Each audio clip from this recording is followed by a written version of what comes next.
Крымско-Татарском музее прошел вечер памяти борт-инженера, основателя инициативной группы крымско-татарских авиаторов «Ватан канатлары», ветерана национального движения Нури Бейтулаева.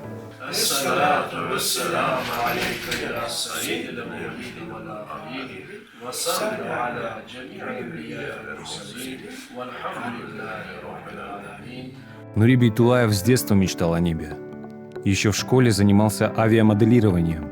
Окончил Киевский авиационный институт по специальности борт-инженер. Работал на узбекских авиалиниях, а затем в авиакомпании «Крым». Нури Бейге bağışlanған тедбірге біз хатırladık, nasıl odan 30 yaşında olmağanda bütün Kırım Tatarlarının uçucularını cedvelini çizip böyle bir hayal buna peyda oldu. Kırım Tatarlarını toplamaya Kırım'da. Bunda kelgen son meslektaşlarıyla beraber Nuri Bey esasladılar.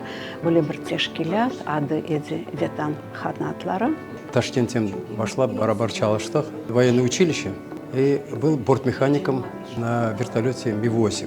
И он хотел в гражданскую авиацию.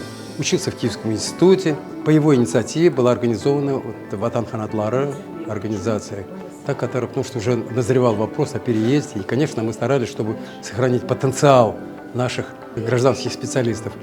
Всех. До 2012 года Нури Бейтулаев был ведущим специалистом отдела транспорта в правительстве Крыма.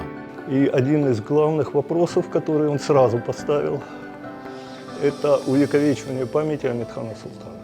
И он был фактически главный инициатор и организатор этих вопросов по наименованию площади Амедхана Султана в городе Симферополе, по установлению бюста, по наименованию платформы Амедхана Султана в городе Саки, вопрос по наименованию аэропорта.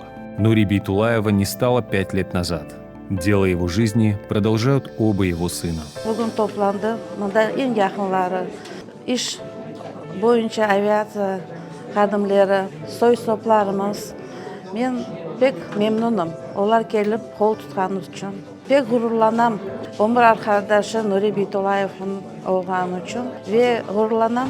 O'zim Xorantamdan men ister edim onların qarbabasini yo'lini ketkenlerini,